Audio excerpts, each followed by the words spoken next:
Friends, ಇವತ್ತು ನಿಮ್ಮನ್ನು ಇವರ ವ್ಲಾಗಿಗೆ ವೆಲ್ಕಮ್ ಮಾಡ್ತಾ ಇದ್ದಾರೆ. ಒಳ್ಳೆ hey guys, good morning. Hi, hey guys, good morning. ನಾನು ಸತ್ಯನಾರಾಯಣ. ನಾನು Satyanarayana. Welcome to Ashwini vlogs.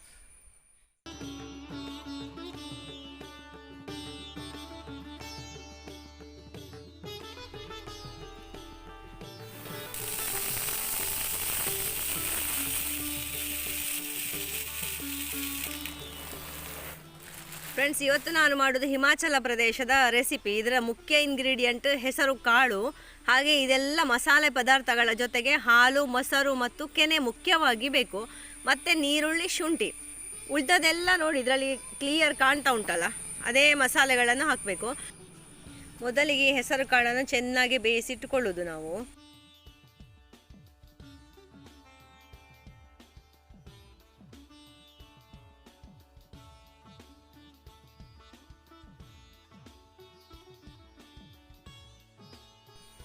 ಹಾಗೆ ತೋರಿಸಿದಂತಹ ಎಲ್ಲ ಮಸಾಲೆಗಳನ್ನು ಕೂಡ ತುಪ್ಪದಲ್ಲಿ ಚಂದ ಮಾಡಿ ಹುರಿಬೇಕು. ನನ್ನ ಹತ್ರ ಸ್ವಲ್ಪ ತುಪ್ಪ ಕಡಿಮೆ ಇತ್ತಾಯ್ತು, ಹಾಗೆ ನಾನು ಬೆಣ್ಣೆ ಮತ್ತು ತೆಂಗಿನೆಣ್ಣೆ ಹಾಕಿದ್ದು.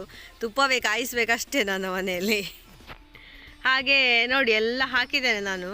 ಭಾರಿ ಚಂದದ ಪರಿಮಳ ಬರ್ತಾ ಉಂಟು ನನಗೆ ಈಗಲೇ.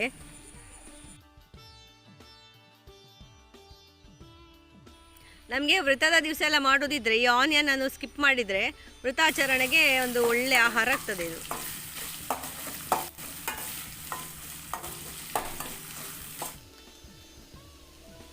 ಸ್ಪೈಸಸ್ ಎಲ್ಲ ಚೆನ್ನಾಗಿ ಹುರಿದಾದ ಮೇಲೆ ಮೆಣಸಿನ ಹುಡಿ, ಗರಂ ಮಸಾಲೆ ಹುಡಿ ಮತ್ತು ಹಿಂಗನ್ನು ಹಾಕಿ ಮತ್ತೊಮ್ಮೆ ಫ್ರೈ ಮಾಡಿಕೊಳ್ಬೇಕು.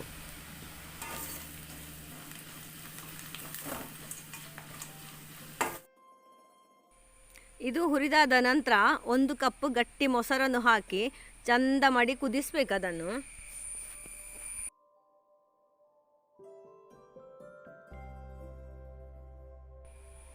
ಅದು ಕುದಿದಾದ ನಂತರ ಕೊನೆಯದಾಗಿ ಅದಕ್ಕೆ ಹಾಲು ಮತ್ತು ಹಾಲಿನ ಗಟ್ಟಿ ಕೆನೆ ಇರ್ತದಲ್ಲ, ಕ್ರೀಮ್ ಅಂತ ಹೇಳ್ತೇವಲ್ಲ, ಅದನ್ನು ಮಿಕ್ಸ್ ಮಾಡಿ ಚಂದ ಮಾಡಿ ಕುದಿಲಿಕ್ಕೆ ಬಿಟ್ಟು, ನಮಗೆ ಗ್ರೇವಿ ಥರ ಬೇಕಿದ್ರೆ ಗ್ರೇವಿ ಥರ ಬಿಡಬೇಕು. ಅಂದರೆ ಅದು ತಣಿದ ಮೇಲೆ ಸ್ವಲ್ಪ ಗಟ್ಟಿ ಆಗ್ತದಲ್ಲ, ಅದಕ್ಕೆ ಫಸ್ಟಿಗೆ ನಾವು ಗ್ರೇವಿ ಥರ ಬಿಡಬೇಕು.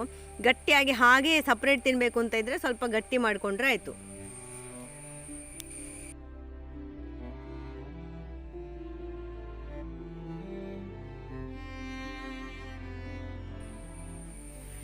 ಮತ್ತು ಕೊನೆಯದಾಗಿ ಗಾರ್ನಿಷಿಂಗಿಗೆ ಗ್ರೇಟೆಡ್ ಕೋಕೋನಟ್, ಆಮೇಲೆ ಕೊತ್ತಂಬರಿ ಸೊಪ್ಪು ಮತ್ತು ಹುಡಿ ಮಾಡಿದಂತಹ ಏಲಕ್ಕಿಯನ್ನು ಹಾಕಿ ಮಿಕ್ಸ್ ಮಾಡಿ ಸವಿಯಲು ಸಿದ್ಧ.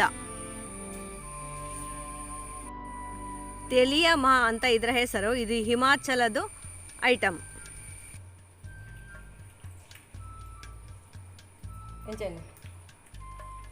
ಎಂಚೆಂಡು ಐಟಮ್ ಟೇಸ್ಟ್ ಉಂಟಾ? ಅದು ಹಿಮಾಚಲ ಪ್ರದೇಶದ ಟ್ರೆಡಿಷನಲ್ ಐಟಮ್. ಅದರ ಹೆಸರು ತೆಲಿಯಾಮಾ ಅಂತ.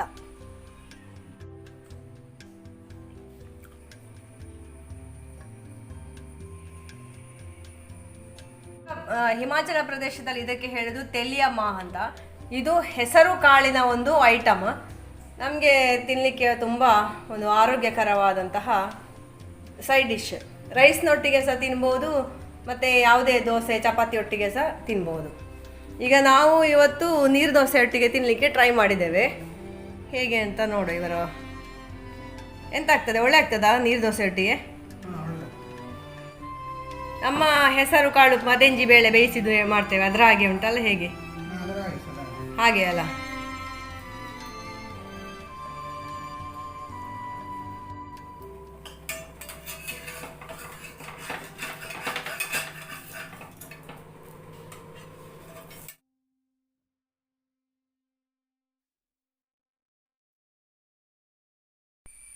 ನಮ್ಮ ಕಿಟ್ಟು ಇದ್ದಾಳಲ್ಲ, ಇನ್ನೊಂದು 1.5 ತಿಂಗಳಲ್ಲೆಲ್ಲ ಮರಿ ಇಡ್ಬೋದು. ಅದಕ್ಕೆ ಈಗಲೇ ಅವಳೆಲ್ಲ ಜಾಗ ಎಲ್ಲ ಹುಡುಕಿ ಇಡುದು ಅಂತ.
ಅದಕ್ಕೆ ಆ ಗಣಪತಿಗೆ ವಿಶೇಷ.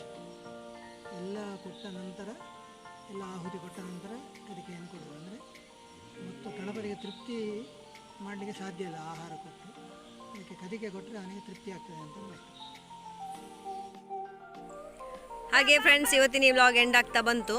ನಿಮಗೆ ಇವತ್ತಿನ ಈ ರೆಸಿಪಿ ಮತ್ತು ಈ ವಿಡಿಯೋ ಎಲ್ಲ ಇಷ್ಟ ಆಗಿದ್ರೆ ಪ್ಲೀಸ್ ಲೈಕ್ ಮಾಡಿ, ಶೇರ್ ಮಾಡಿ, ಹಾಗೆ ಕಾಮೆಂಟ್ ಮಾಡಿ. ಹಾಗೆ ಈ ರೆಸಿಪಿ ಬಗ್ಗೆ ನಿಮ್ಮ ಒಪಿನಿಯನ್ ಕೂಡ ಹೇಳಿ. ನೀವು ಫಸ್ಟ್ ಟೈಮ್ ನೋಡೋರಾಗಿದ್ರೆ ಸಬ್ಸ್ಕ್ರೈಬ್ ಮಾಡಿ, ಹಾಗೆ ಬೆಲ್ ಐಕನ್ ಒತ್ತಲಿಕ್ಕೆ ಮರಿಬೇಡಿ. Thank you for watching. Take care. Bye bye.